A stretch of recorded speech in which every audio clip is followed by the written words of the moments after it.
Carlos. Hello. Welcome to London. First off, how have you settled in and how are you enjoying things so far? I love it here, man.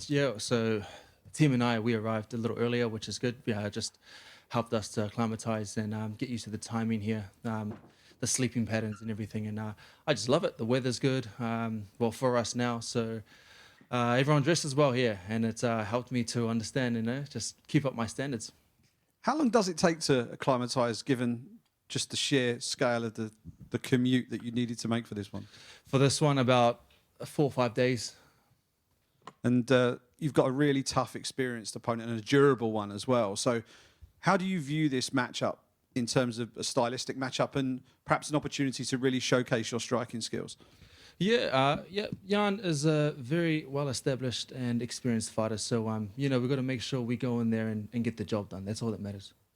And if you were kind of grading your progression through the UFC so far, what kind of grade would you give yourself and how satisfied have you been with your performances thus far? Well, when you look at it, you've got someone who's on a 7-fight win streak, the most in the light heavyweight division so far. So, very exciting, and I think everyone would be merited for a title shot after this. Against Jan, you're facing a guy who Alex Pereira couldn't finish, and Magomed Ankalaev, who's the current divisional champion, couldn't finish. What is it about your skill set that you think can get the job done where those two guys weren't able to?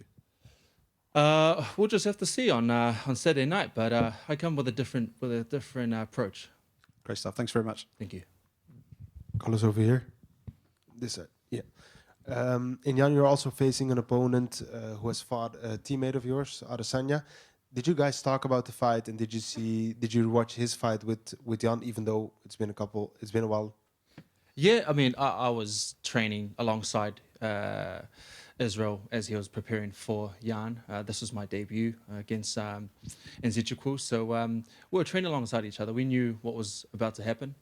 So I think the advantage that we have now is not so much. It's just more so the fact that the coaches have done their extensive study in the past. So we're a step ahead in terms of just had done our study. And people talk a lot about Jan's age. Do you think that affects anything in the fight? Age is just a number. That's true. One last question for me.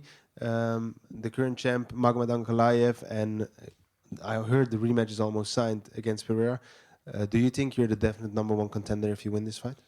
Yes, a fight, notable win over Jan Blachowicz would definitely merit a title shot after that, so for sure. And where do you see the holes in Jan's game for you? It'll present itself. Okay, good luck this Saturday. Thank you. Over here, Carlos, Absalon for Absalon MMA. You said that you're going to watch out for the holes, but people see you as more of a striker, Jan Blachowicz more of a well-rounded fighter. Do you think that you're going to have opportunities in all around the game, or are you just focusing on striking?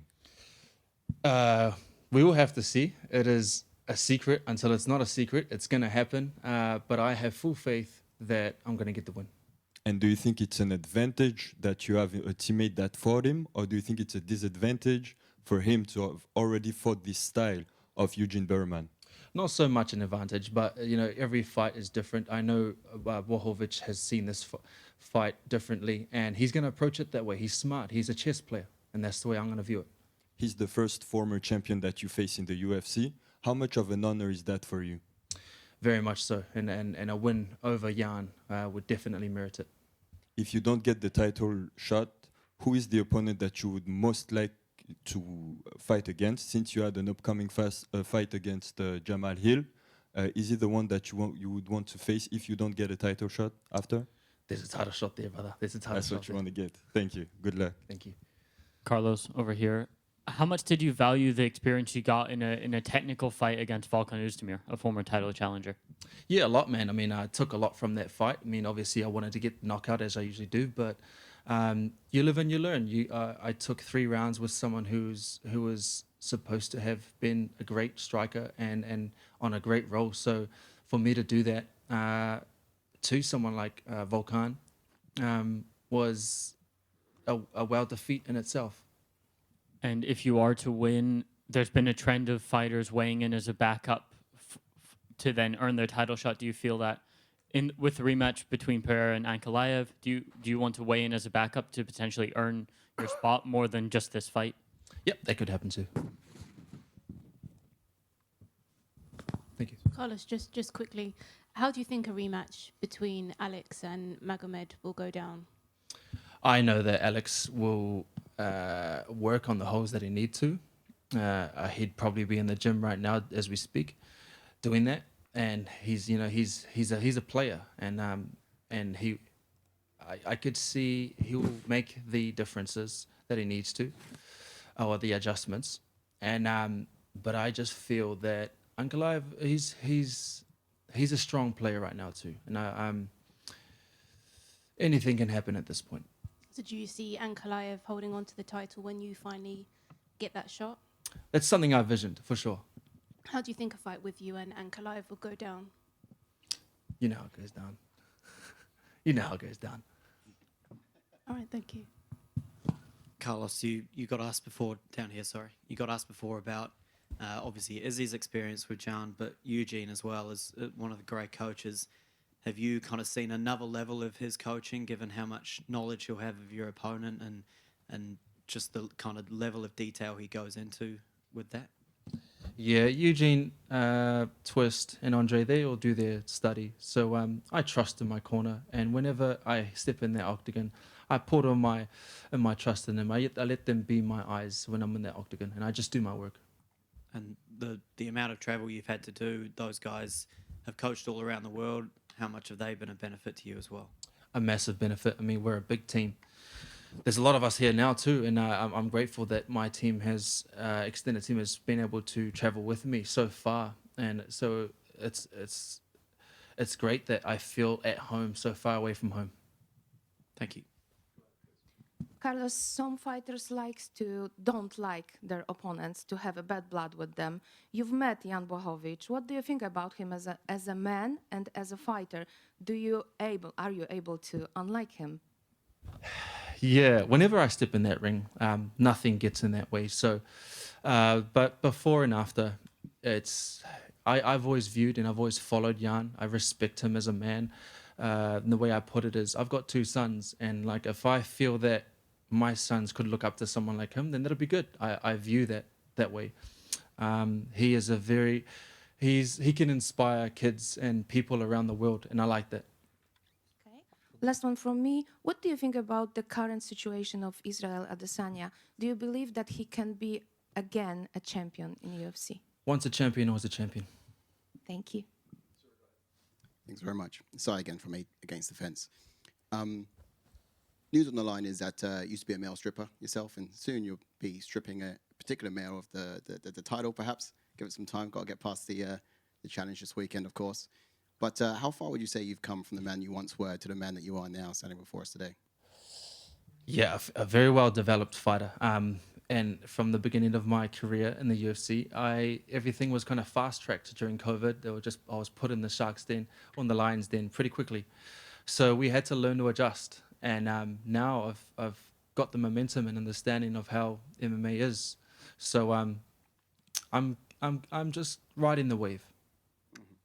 And for the note, I wasn't stripping. It was more so hosting parties and just enticing women to come into clubs and stuff like that. So yeah, just put it out there. Of course. Just one more question from me real quick. It's should you get there, who would you rather stylistically be matched up against, Pereira or Ankalaev? Pereira's obviously a very dominant fighter and a champion as he's been. And that would be a massive fight. I've always said that a fight between myself and Pereira would be massive. Just 2 warriors, cultured warriors, to go up against each other. But then also, with that said, notably, with Ankalaev, he is dominant. He's someone that a lot of fighters would dodge. So a win against Ankalaev would definitely shoot me past anyone. So either one would be great for me. You'll build your stock massively. Great, thank you. Thank you. Carlos, just over here. You come with another teammate, Kevin Joseph, French UFC fighter. He has a judo background and good grappling. Does he help you with the preparation against Jan Blachowicz as well?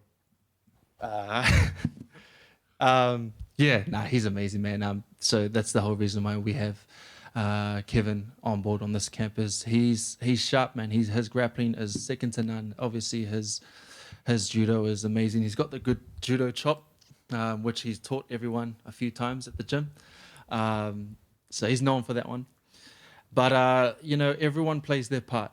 Everyone plays their part, and I'm glad that we've all collectively come as a team. And all I got to do is make sure I finish the job. Good luck on Saturday night. Thank you, sir. Hey, Carlos, it's Kat. When you said there's so much more on the horizon besides having the belt, would something like being on the cover of GQ be on the horizon? 100%. Yeah, that's it. That's everything that we've put in the lines for sure.